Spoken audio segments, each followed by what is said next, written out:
we are at a moment under this administration where President Trump is giving them an offer.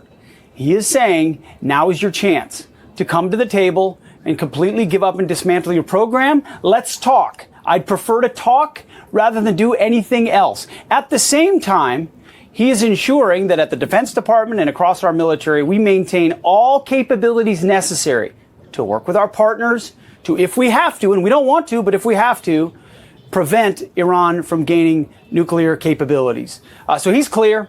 The position is clear. Iran understands their options. There's never been a more serious leader atop the United States of America. There's a very serious leader atop the state of Israel.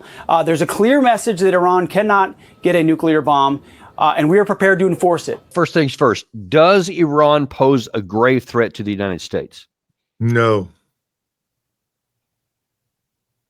And if that be the case, then, and since at least according to the last 20 years, both the CIA and the Mossad have both publicly said that Iran doesn't have a nuclear weapons program. They're increasing their capacity, the breakout time is shrinking, etc. But so far, they have not actually had it. So what is the impetus right now that seems to be compelling these, urgent actions to tell them they can't have a bomb when they don't have one? The Israel lobby.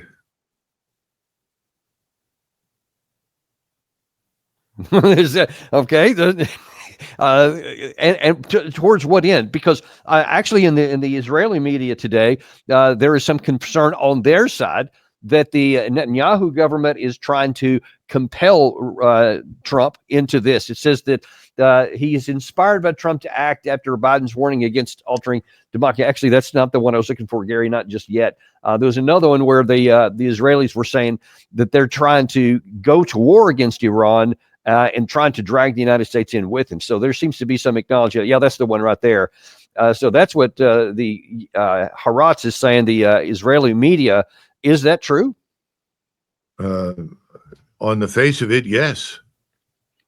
And so why do you suppose that, this is a silly question, but Trump, who's nearly everywhere else always talking about wanting peace, he wants to stop the killing, et cetera, like in the Ukraine war here, and he's always been against stupid wars, especially in the Middle East. But why do you suppose that he would be convinced? And money aside, I mean, a lot of people gave money to his campaign. Why would he be so willing to go down a path that I think would be clearly antagonistic for the United States and terribly unproductive?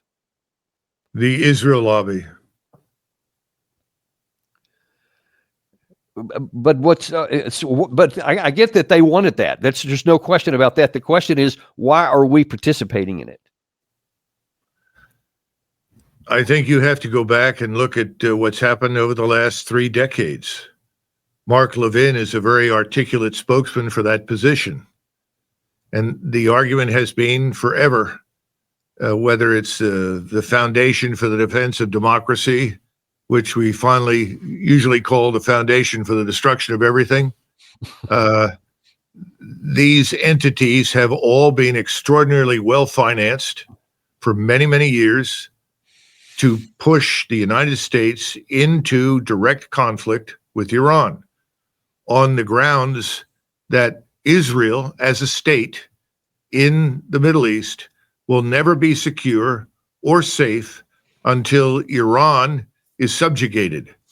Now, subjugated means its offensive military capability, which is all missile, frankly, and firepower over great distance, in other words, striking power, until that's eliminated.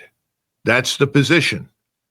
And the Israel lobby has funded everyone on the Hill holding a position in the House or the Senate, as well as candidates to become members of the cabinet. They have funded that position and people that support it. Right now, they exert more control directly over how Congress will behave, over how the White House will behave as a result than they ever have in their past. So what you're effectively is asking me is, if this is not really in the interest of the American people, why is President Trump prepared to do it? And I think it's because President Trump obviously favors Israel. There's no mystery at that, and I certainly understand that. But he also made commitments in the run-up to the election and over the last couple of years that if he were elected, he would follow through on this. And I think that's the essence of his ultimatum. Now, I don't think ultimatums are a good idea. They don't usually work. We gave an ultimatum to Spain in 1898, and actually the Spaniards pretty much accepted it, and we still went to war with them. A similar event happened with Austria-Hungary vis-a-vis Serbia. The Serbs accepted all the provisions of the ultimatum except one, and Austria-Hungary should have been satisfied with that, but instead went to war.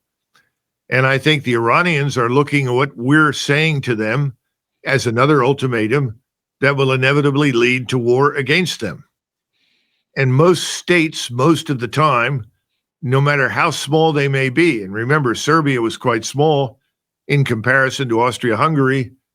Spain, though it was still in the rank of, I would say, middleweight power, it was a long way from the Western Hemisphere, but they don't usually negotiate well under pressure. In other words, if you threaten them, they find it very difficult to accede to your wishes. So I think we're in a difficult position now because we've made this ultimatum. Either you sit down and talk to us, which implies that we're going to demand from you some version of what previously we had with the Obama administration, this GCPOA, Joint Comprehensive Agreement about nuclear weapons. And you've got to do this with us now, or we're going to bomb you into the Stone Age. And you know, but part of the problem with that is that they're not even going back to that one. I think they're asking something that's almost impossible for the Iranians to add. What's been reported is two specifically new components. One is that they dismantle their entire long-range missile capacity, so they don't have the ability to transport any nuclear warheads, and then that they dismantle, like physically, their nuclear energy program to include all the centrifuges, everything, so that they can't even do it. And I can't think of any nation on the planet that would agree to that. Well, I tend to agree with you, and I think the underlying truth is Israel has us in a position where we are obligated to support anything they do, and they are waging a war for regional supremacy, effectively a war to subjugate everyone in the region to their will. But and as long as they have us, they're quite confident they can achieve that. Yeah, if they're on their own, it's a much more difficult proposition. But I'm not convinced that they could accomplish that militarily anyway. I mean, let's just look at the first element of it, the Iran part. You touched on this a second ago, but just from a military perspective for the moment, let's say that the U.S. gave the support similar to what we did when we helped Israel, and it's the couple of times when it's either fended off attacks from Iran or assisted apparently in some of the Iranian attacks into Iran. But if you actually went to war with them and said, all right, we're going to bomb your facilities, et cetera, what would Iran likely do in response? And then how would we counter that? Meaning, this seems like to me it could go off the rails, but not succeed. You're not going to destroy a country just by air and missile power. Well, I don't necessarily disagree with you. And you know, I've written on this subject and talked about it. And this is a subject for discussion about the plausibility of what we think we can or can't do. I think the coming strikes scheduled for the Houthis are designed to be a demonstration, in fact, of what can be done to Iran. I don't think that's going to change anything in Iran, as you know. But you've got to understand that you're asking the really critical question is, go ahead and bomb, and then what? Right. What comes after? And after, to the Israelis and to the Washington government right now, administration, is the inability of Iran to pose any threat under any circumstances to Israel. Period.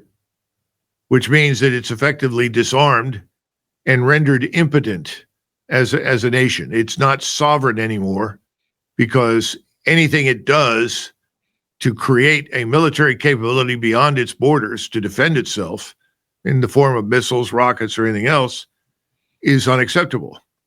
The other issue is, what does this mean for the Egyptians? What does this mean for the Turks? What does this mean for the Saudis, the Emirates? And obviously, with Russia now having signed what effectively is a mutual defense pact with Iran, what does this mean for Russia? And China, that has made it very clear that in the event that we attack Iran, they will stand by Iran. So you're right. I'm not arguing against you. The point is that that's not really being discussed. The point is they want a war and they want to bomb. And they're convinced that high altitude bombing combined with missile strikes can render Iran incapable of waging war in the future against anyone. And that as a result, Israel will then reign supreme over the region. That assumes that they can destroy all of their nuclear missile capabilities like in one fell swoop, because otherwise, Doug, I mean, what about this is one of the things that irks me the most from any U.S. administration. There are a lot of U.S. forces peppered around Syria and Iraq and elsewhere in the Middle East that are completely vulnerable to a lot of the better missiles that Iran has. And if we get into a war with them, what's to stop them from actually attacking our own people? And a lot of the air defenses on those smaller bases are not adequate to defend against. I mean, we could have our own people killed. Well, the answer to your question is nothing. Nothing can stop it. And I think President Trump is acutely sensitive to that reality. The question is he willing to risk that on the assumption that the damage to Iran will be so severe that they will not respond in that way, or if they attempt to respond in that way, matters will simply be worse for them. We're not privileged to sit in on the discussions and the consultations. And so we don't know. I'm sure there are voices that are saying, well, we could use tactical nuclear weapons to utterly annihilate the Houthis, or potentially utterly annihilate the Iranian nuclear capability. To me, that would be sheer lunacy. I would say that's the first step towards Armageddon. And you can't disguise what you're doing. If you used any sort of nuclear device, it would register. And the predisposition at that point would be for lots of countries to take up arms against us. So I don't know what the answer is. You're asking all the right questions. I cannot conceive of any set of circumstances under which I would support an attack on Iran based upon what I've seen thus far. I don't think it makes sense. I don't think it'll work. And I think it could have terrible consequences regionally and beyond the region, potentially in Europe, Asia, and the United States. So I don't support it. And I'm not in the administration, and neither are you. So I think we should come to the understandable conclusion that our opinion is unwanted. So I don't know what's being discussed behind closed doors, but I think the decision has been made to do something. And it inevitably revolves around high altitude bombing and missile strikes.